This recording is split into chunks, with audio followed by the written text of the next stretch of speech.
If you've ever been on my Facebook page, you've seen me share things. They're always reaching to those in the community. But not only that, they are parents. Okay, they have children. They have a household to run, and so I just want to talk to them today about their business that the CDC that they do, as well as their ministry, and how all of this comes together on a daily basis. So before we dive into the details, Bishop Smith and Pastor Princess, let's get to know you just a little bit better. And so I always like to do fun, unique stuff, right? Because we know who we are with the titles and all that. But what's a fun fact that you could tell me about yourself and our listeners that, we wouldn't guess just looking at you? You want to go first? You go ahead. I'm pretty petrified of social interactions. Oh, wow. Most people wouldn't know that about me, though, because the way I combat it is just by being social.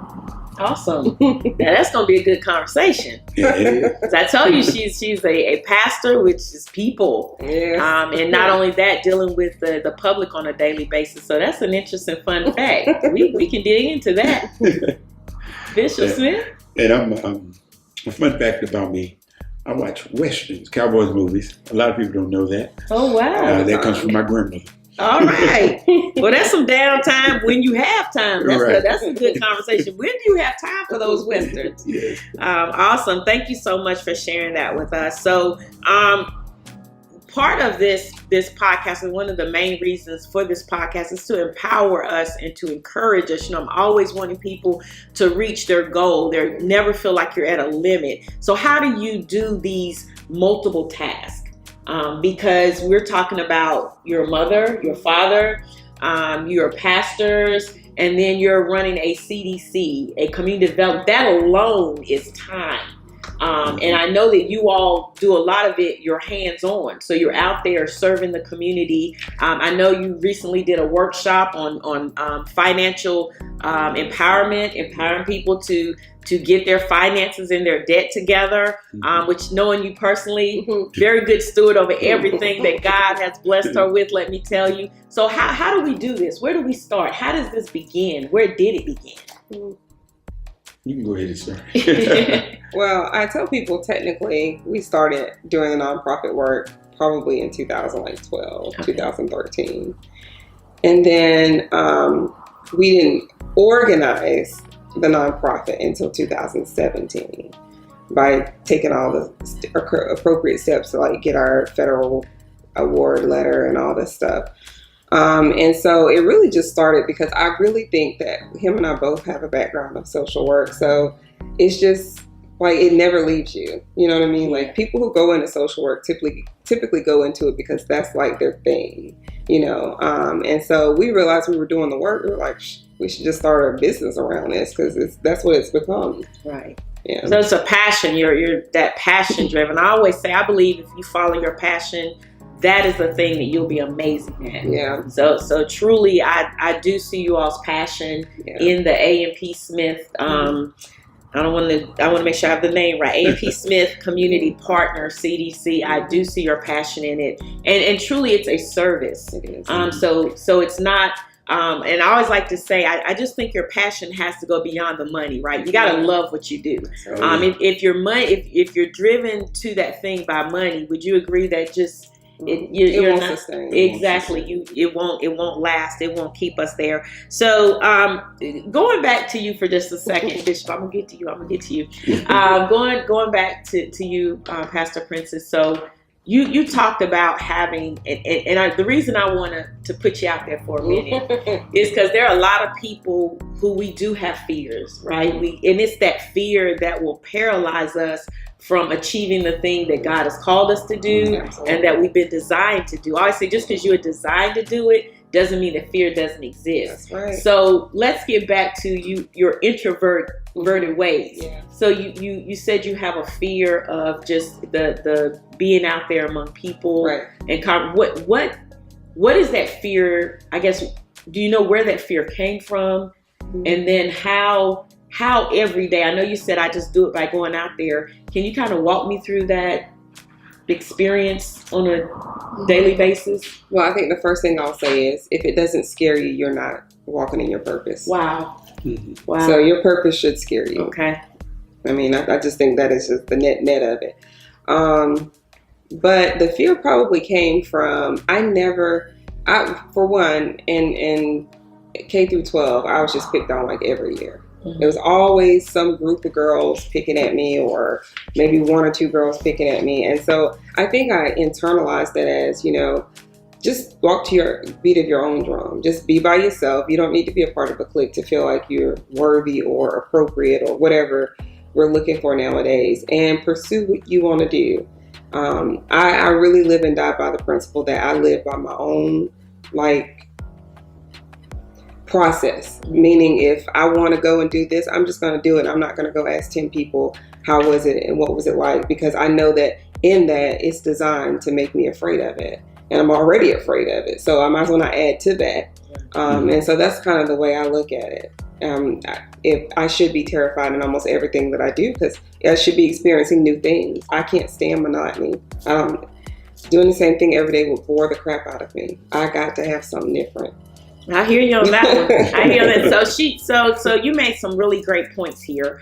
Is that we ought to actually take that fear and let it drive us into the thing that we're supposed to do, instead of sitting back and saying, well, I'm afraid, and I like the fact that you said by the beat of my own drum. So you may not agree with what I do. You may not like what I do, but hey, this is what I've been called to do, and I'm going to do it. And you can be on the side of agreement and partnership, or you can be on the side of just sit and watch me be successful at this thing, because this is what I've been called to. So you said volumes right there. That's a lot, because I do believe that part of I think why I love the word empowerment is because it's something that you're being driven or given what you need to get that thing done, in spite of that physical disability, as I say, which is what I consider fear. And then I also like the fact that you said, if you're not afraid of it, if it's not, if there's not something about it that's causing you to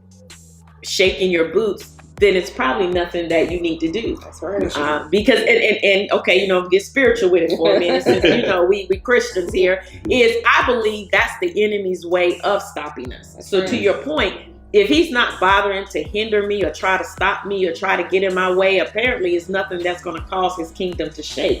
Right? Absolutely. Right. Awesome. Thank you so much. So Bishop Smith, How do you deal with the day-to-day? Because I know that you are a bishop, which means that you just don't have a ministry, but they're ministries. And then on top of that, you are married, you've got family, and then you've got A&P Smith, which I've also seen you out there hands-on. So how are we handling all of this? Do you have any fears? Are there any hidden things that say, you know what, we gonna do this? Is this gonna work out? What's the end gonna be? Yeah, I have a little bit, especially when it comes to the finances, because we're really investing in our own 100%. And so, and then we're trying to recruit others to volunteer to help us do what we believe the Lord has called us to do. And partnering with people in the community. She does most of that. I do most of, believe it or not, I'm most of that. Doing most of the keeping the house together. I'm out with her in the community because the Lord gave it to me during COVID to start feeding people. I remember. You remember that, right? I remember that. Yeah, so but we're honored to be here. We want to let you know that. And we thank God for you and your husband. And so we started feeding people. I didn't know how it was going to go when we started expanding, but I shared it with her, and she said, God spoke to me the same thing. And then she has taken it to a whole nother level of what we are doing. I'm excited, but at the same time, because it's really stretching us beyond where I thought we should be. I had a goal, and we've surpassed it. Awesome. And so now I'm just saying, God is in your hands. That's right. And we're trusting him. So that's, because I thought we had reached our goal, and she'll tell you, I said, okay, that's enough. But we just kept going. Wow. And now it's way beyond I could have ever imagined Now, see, that right there, preach. That right there, preach on that one. Going beyond your goal. When is enough enough? See, so I let somebody borrow that title. When is enough enough? Because you said that now I've reached my goal. But apparently it was to go further and further. And I think that is, to me, that passion driving you. When you're passionate about something, you believe this is what you're supposed to do. You get it done. And then you'll find that God has tapped into that and blessed it even the more. We've been studying Daniel in Bible study, and I'm not going to preach or anything, but that's one of the things we looked at, is how your obedience to God allows him to cover you. And then they were the top 7. They were the top of they were the top of all of the men that were chosen for King Nebuchadnezzar, basically. And I believe it was out of the obedience, because they fasted. So I believe because of your obedience to what the Lord, called, even though we say, I got an idea, this is what I still believe that idea is God driven. And the passion comes because before he knew us, before he formed us, he knew us. And he already had called that thing and that assignment. But I'm not going to get all into that, because we're here to talk about empowerment and empowerment moments. So you always said just a lot. You said a mouthful about, how it came to pass. I remember during the pandemic, and I thought that was a really, I won't say odd time to do something, because it was needed. It was really needed. And just so you know, even now, within every community, every city, every county, homelessness is real. It is. Hunger is just unbelievable. How many people don't have food? And in this country, we're supposed to be like one of the wealthiest countries in the world. And yet there are people that may have a roof over their head, but still can't afford to feed their families. And so just want to take a moment to talk about A&P, because I think it's such an amazing I don't want to call it a business, but such an amazing ministry in itself. Because feeding people is a ministry. And I always say everybody's not called to do it. There's a population of people out there that, take a microphone and preach the word of God. I believe Bishop Bradshaw said it one time, if I'm hungry, you might want to feed me first before you start because my stomach's growling. I need some physical food before we start talking about the spiritual food. So let's talk about a little bit about A&P Community Partner CDC. I know that you're definitely big about getting information out there about finances and debt, and I think even last weekend it was about even getting ready to purchase a home, things of that nature. So what else is A&P involved in regarding the community? So we have 4 programs. We have Eats to Streets, which is our mobile food pantry, where we have about 4 or 5 sponsors that we pick up food from on a weekly basis. And that food can be anywhere between like $2,000 and like $6,000 worth of food that would have went in the garbage. Lowe's Foods, Trader Joe's of Morrisville, The Butcher Shop, Panera, all of those are our in-kind sponsors for that program. So East the Streets is our mobile food pantry. Our second program is Leftovers. And literally that is taking some of the food that we get, and when we may keep a portion of like the butcher market gave us big old things of like seasoned chicken. So we may take a portion of that and cook it or grill it and put a vegetable with it, put it in styrofoam plates and literally drive around and hand it out. And what we don't do is we don't ask people if they're homeless. We just say, would you like something to eat? Okay. So people who may not be homeless also get a plate as well. And then our other program is Financial Progress, and that is in tandem with our self-help credit union, who's just been wonderful for us. We teach financial literacy classes, and we just branched out into Guilford County this year. We decided we wanted to kind of go to a new area, and I'm hoping that this partnership will also take us like Georgia and Florida, where other self-help credit union branches are, because they just have wonderful programs for the community. And then our 4th program is Eye Care for You. It's a local eye shop over in Apex, North Carolina. And what they do is they give us one person that they'll donate an eye exam and full set of glasses to per month, regardless of their status, whether they work or don't work, homeless or not homeless. As long as they show up for the appointment, They will get a full exam, even the diabetic exam that you get, and a full complete set of glasses. And so that program has a waiting list, as you can imagine, but it is so effective. And I can't tell you how many calls we get and referrals we get where people say, hey, I heard y'all helping people get glasses. You know, I'm like, yeah, it won't be till the summer because you're like number 10 on the list. But I mean, people wait patiently and they go get their glasses. And so we're very grateful for that. We do have a 5th community partner that we're working. The connection has been made. We just got to get everything set up, and that's through West Cary Wellness Center. And what the doctor there will offer is chiropractor services for one person each month, whatever they need, you know, consultation or exams and stretching and techniques that they need to use. And so I'm really excited about that, and I'm hoping that people will take advantage of that as well.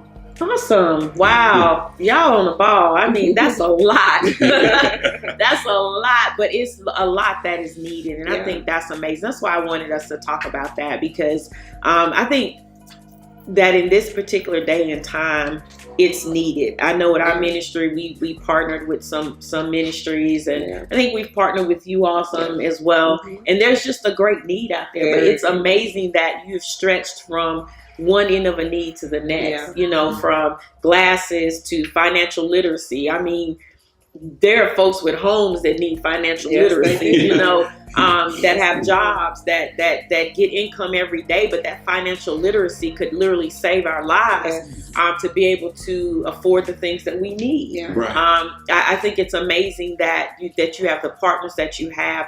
I never thought about food we're going to throw away anyway, being able to be a blessing. And I love the fact that you said, I don't ask if you're homeless, just if you're hungry. Because I think that's a misconception. It is. You got to be homeless to be hungry. No, sweet precious, you don't have to be hungry. You can have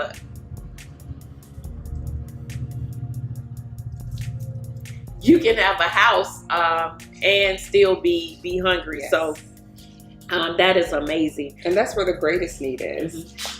We have to read statistics on that all the time, because if we're going to prepare a grant application, they want to know, like, this is the community you're serving. How much of it is food insecure? And food insecurity is a wide umbrella. It just does not cover people who are sleeping on the streets. It covers elderly people. The statistic is alarming for elderly people that are food insecure. You'd be surprised at the thresholds that need to be met in order for them to not be classified as food insecure. So it's a lot of kids that get up every day and go to school. A single mother taking care of 4 kids. Likely she could be experiencing food insecurity. So we try to reach into the depths of all those pots, because people are in need. It really doesn't matter your backstory. Let's just focus on the need. I love that. I love you. I love that, because that I think that's, for years, whenever we've talked about homeless people or people that need food, it's always, well, why are they homeless? And let's stop them from being homeless. And I'm like, let's deal with the current need, which is food or shelter. It's getting cold outside. So definitely I applaud you all for having that passion, having that heart, and then taking it beyond the 4 walls of the church, as I like to say, and having that separation, right? So we can see Christ in you. They can see Christ in you by your actions. And so I think that's amazing. That's what I love, and that's where I think as ministry we need to go. Go just show people. You know, everybody doesn't need a sermon. I know we'll probably hear some feedback on that one, but you know, I'm like you. I walk by the beat of my own drum. And that's why y'all get along. Exactly. That's why we get along so well. So before we come to a close, just a lot of amazing information. Again, I thank you both for your time and being one of my first guests on DNA. And of course, when we talk about the great work that you're doing, I know that it takes money. You've mentioned that. So if someone is watching and they want to sow into this awesome ground that will yield fruit, how do they do that? They can do Cash App, which is $ Pastor P. Smith. We do have Venmo, but you'd have to search us. It's our company name, A&P Smith Community Partner CDC, and our picture will come up as well when you search that. And you're welcome to mail your contributions, and we'll make sure that info is placed in the chat for you as well. But we are happy with whatever we get, because it's a process, and we understand that it's just not going to be overnight. Most people don't get into this kind of work to become millionaires. They get into this kind of work because they care, and if they happen to live well off then that's even better, right? We do want to be sustained because we are full-time in this work, so I'm definitely not going to downplay the fact that finances are very needed to carry out the mission. So we just appreciate any support. Awesome. So I will ask, if you're part of my community, in this community, we definitely want to sow into this ministry. That's what it is in my eyes. They are doing a work. The word of God says, if you've done it to the least of these, so if you've done it unto me. And so that's what we want to sow. So I'm going to sow, but I also want you to sow into this ministry and be a blessing. Look, they're out there doing a work. They are affecting people. Listen, the government is not going to do it all. Nope. And as quiet as it's kept, they have never done it all. They have never done it. It takes a village, it takes a community. And so listen, they're coming into Guilford County, they're going into other counties. Let's help them. We know where the money is going, okay? And I'm not knocking any other agencies out there, any other organizations, but this is the one that I know, and this is the one on my show today. And so this is what I'm asking. So thank you again. And one last question, we'll close out. If someone said, hey, I'd like to do something like that, could you give us a short explanation or direction of where they would start if they wanted to do their own nonprofit within their community to, whether it's to feed someone, clothe someone? So the short version is you can just get out and do it. I mean, no one's going to govern you or say bad you for giving out shoes. Well, they will. But you remember we had churches that persecuted us when we first started. Oh, yeah. Because they thought we were getting money. Yeah. So you can get out and get it done, but if you want to do things the legal way, you will have to, get a federal tax ID and get your solicitation license or notice from the state of North Carolina, because North Carolina is one of those states that require it.